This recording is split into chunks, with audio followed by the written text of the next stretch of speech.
폐교되면서 분교로 지정됐던 초등학교가 10년 만에 다시 본교로 승격됩니다. 학부모와 교사가 힘을 합쳐 폐교 위기에까지 내몰렸던 작은 학교를 살려냈습니다. 양파값 폭락세가 지속되고 있는 가운데 농민들이 농협의 계약 재배 파기를 성토하고 있습니다. 농협이 관제 데모까지 준비하고 있다며 반발하고 있습니다.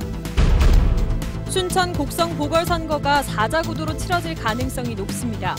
지역 발전론과 정권 심판론이 맞설 전망입니다. 지역 중견 건설업체인 남광건설이 하도급 업체와 불공정 거래를 해오다 경고 처분을 받았습니다.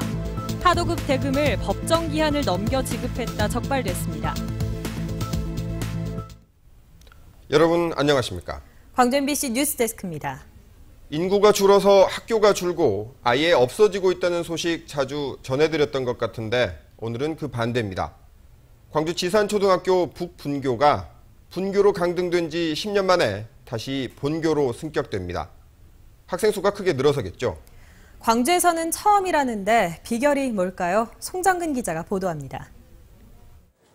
학생들이 선생님의 율동을 열심히 따라합니다. 율동을 통해 학생들의 마음을 풀어줘서 자존감을 높여준다는 방과 후 수업입니다. 자기 능력을 발달시키기 위한 그런 체험 프로그램을 많이 하는 것 같습니다. 이 학교는 지난 2005년만 하더라도 학생 수가 30명까지 줄어서 분교로 전환된 지산초등학교의 분교입니다.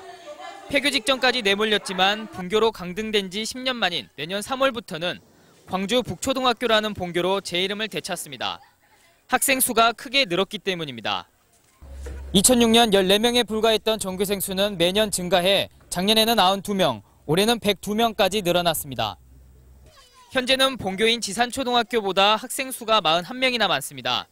비결은 교사들이 힘을 합쳐 학생과 학부모들이 원하는 교육을 펼친 덕분입니다.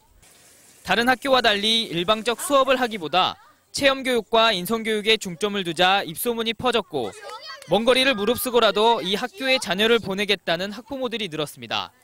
제가 여기 아이를 8년째 보내고 있거든요. 큰아이부터 셋째까지. 네. 일단은 주변 환경이 굉장히 좋아요. 아이들한테 자연을 가까이 접할 수 있는 이런 환경이어서. 분교인 탓에 배정되는 교사도 적고 예산도 없어 힘들었던 분교는 본교로 승격되면 더 좋은 교육을 많은 아이들에게 할 수 있을 것이라며 기대에 부풀어 있습니다. 본교로 승격이 되면 그 행정적인 지원 같은 것 이런 것들이 좀 더 편안하게 이루어질 수 있을 것 같고요. 사람들이 떠나고 어린아이 울음소리도 사라져간다는 우울한 소식만 들리던 지역사회에 한 작은 학교의 성공이 큰 울림을 주고 있습니다. MBC 뉴스 송정근입니다. 730 재보궐선거 순천 곡성 선거구가 전국적 격전지로 떠오르고 있습니다. 지역 발전론과 정권 심판론으로 표심을 공략하고 있는 후보 4명의 면면을 전승우 기자가 보도합니다.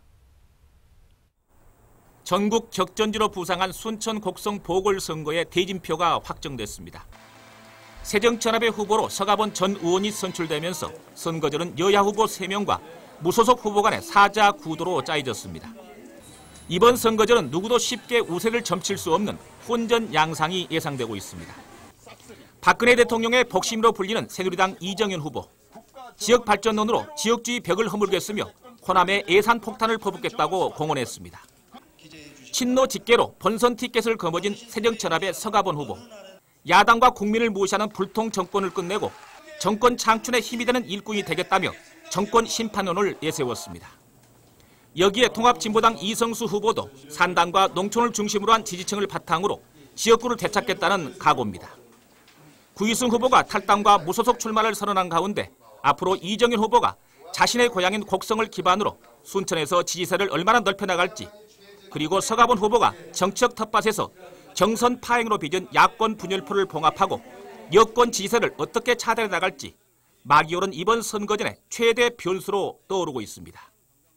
MBC 뉴스 전승우입니다. 광주 광산을 보궐선거 출마를 선언한 천정배 예비후보가 전략공천 철회를 거듭 촉구했습니다. 천정배 후보는 광주시 의회에서 기자 간담회를 갖고 당 지도부가 전략공천 방침을 정한 건 광주 시민의 선택권을 뺏은 것이라며 후보 등록일까지 시간이 남아있는 만큼 이제라도 전략공천을 철회해야 한다고 주장했습니다. 천 후보는 당 지도부의 최종 판단을 지켜본 뒤 무소속 출마 여부를 결심하겠다고 밝혔습니다. 새누리당 광주시당의 김윤세 신임위원장이 기자회견과 취임식을 갖고 본격적인 활동에 들어갔습니다. 김윤세 신임위원장은 새누리당이 해야 할 일은 지역 발전과 민생 경제를 챙기고 소외계층을 보듬는 것이라고 생각한다며 소통과 화합, 혁신을 기치로 새로운 활력을 모으겠다고 밝혔습니다. 김 위원장은 정부 예산을 따오는 일과 지역 인재들이 적재적소에 기용되는 일에 앞장서겠다고 강조했습니다. 농작물 값이 폭락하면 농민들이 시위를 하는 게 보통이죠.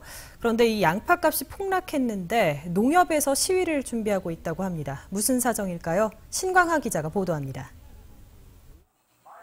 농협 전남도지회 입구에 주황색 망에 담긴 양파들이 담처럼 둘러쳐져 있습니다. 20kg짜리 양파 500포대, 10톤 분량을 야적한 농민들은 농협의 양파 가격 파기 담합을 중단하고 수매가를 원상 회복할 것을 요구했습니다. 지난해 킬로그램당 1,000원 선이었던 양파는 지난 주말 100원 선으로 최대 90%나 폭락했습니다. 그 생산비에도 미치지 못한 그런 가격들이 지금 형성이 되고 있어요. 그래서 실제 농민들이 지금 살아가고 있지만 죽을 맛입니다. 농민들은 농협과 킬로그램당 450원을 받기로 계약 재배를 했는데 양파값이 떨어지자 산지 농협들은 줄줄이 2,000원씩 수매가를 낮추고 물량도 줄였습니다. 계약 재배 가격이 무너진 이후 양파값은 바닥을 모르고 폭락하고 있습니다.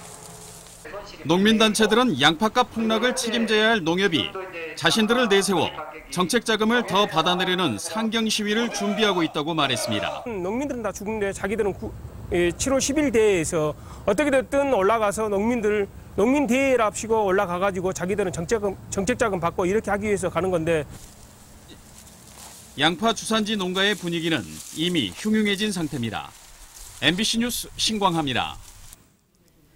공정거래위원회가 하도급 업체와 불공정 거래 행위를 해온 남광건설에 대해 경고 처분을 내렸습니다. 공정거래위원회는 지난주 광주에서 열린 지방 순회 심판에서 하도급 대금을 법정 기한을 넘겨 지급해온 남광건설에 대해 경고 처분을 내렸습니다. 또 레미콘 판매 단가를 담합 인상한 일부 지역 레미콘 업체 협의회에는 시정명령과 함께 과징금 조치를 내렸습니다.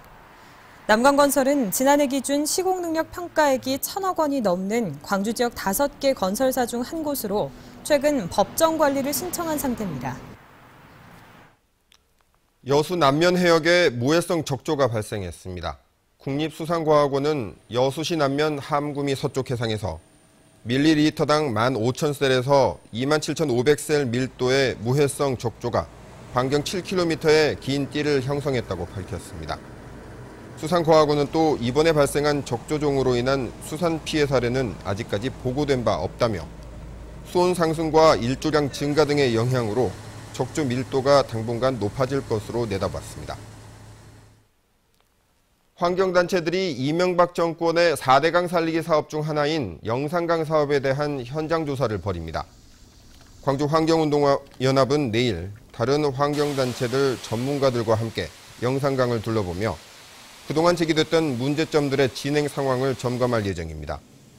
이번 조사에서는 영산강 역행 침식과 축산보 일대의 지하수위 상승 여부, 녹조 등의 수질 상태는 물론 최근 번지고 있는 큰빛 이끼벌레에 대한 조사도 진행될 예정입니다. 이낙연 전남지사는 오늘 열린 실국장 토론회에서 부서별로 자유로운 의견 교환을 통해 유사한 성격의 시설물들의 중복 투자 폐해를 막으라고 지시했습니다. 이 지사는 유통센터나 친환경 농업교육센터 등 시군이나 민간에서 앞다퉈 추진하는 시설은 중복 투자로 모두 적자를 보는 악순환이 우려된다며 이같이 말했습니다.